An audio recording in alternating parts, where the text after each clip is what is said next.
Tezkor ob-havo ma'lumotlari. Assalomu alaykum hurmatli tomoshabin. O'zgidromet markazi 19-martdan 25-mart kunlariga bo'lib o'tadigan ob-havo ma'lumotlarini e'lon qildi. Bunga ko'ra, respublikamizning barcha hududlarida havo biroz o'zgaruvchan bo'ladi. Qoraqalpog'iston Respublikasi, Xorazm viloyatlarida 19, 20, 23-mart kunlari yog'ingarchiliklar kutilmaydi. 21, 22 hamda 24, 25-mart kunlari qisqa muddatli yomg'ir yog'ish kutilmoqda. Shamol o'zgaruvchan bo'ladi, 7-12 metr sekund tezlikda esadi. Ba'zi joylarda shamolning tezligi 13-18 metrgacha kuchayishi mumkin. Haroratlar kechalari o'rtacha 5-10 daraja iliq, kunduz kunlari 15-20 daraja iliq bo'ladi. Buxoro, Navoiy viloyatlarida ham havo biroz o'zgaruvchan bo'ladi. 21-22 mart kunlari ba'zi joylarda qisqa muddatli yomg'ir yog'ish kutilmoqda. Shamol sharqdan sekundiga 7-12 metr tezlikda esadi.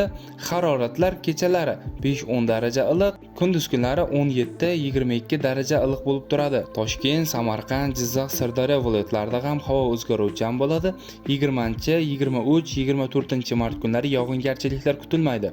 19, 21, 22 mart kunlari ba'zi joylarda qisqa muddatli yomg'ir yog'ish kutilmoqda. Shamol sharqdan sekundiga 7-12 metr tezlikda esadi. Ba'zi joylarda shamolning tezligi 13-18 metrgacha ham kuchayishi mumkin.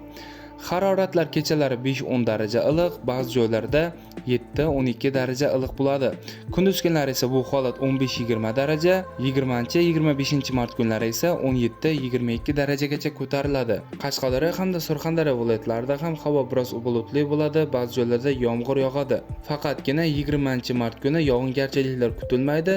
G'arbiy shamol yo'nalishini o'zgartirib, sharqdan sekundiga 7-12 metr tezlikda esadi. Haroratlar kechalari 10-15 daraja iliq, kunduz kunlari 19 mart kuni 15-20 daraja, 20 hamda 25 mart kunlari esa 20-25 darajagacha ko'tariladi. Respublikamizning vodiy hududlarida, ya'ni Andijon, Farg'ona, Namangan viloyatlarida ham havo biroz bulutli bo'ladi, yog'ingarchiliklar kutilmaydi. Faqatgina 21 hamda 22 mart kunlari ba'zi joylarda qisqa muddatli yomg'ir yog'ishi kutilmoqda. Shamol sharqdan sekundiga 5-10 metr sekund tezlikda esadi. Haroratlar kechalari 5-10 daraja iliq, 20-25 mart kunlari esa 7-12 darajagacha ko'tariladi.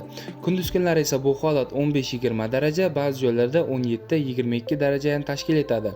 Sizlarga yetkazmoqchi bo'lgan xabarlarim shulardan iborat edi. E'tiboringiz uchun rahmat, sog' bo'ling, salomat bo'ling.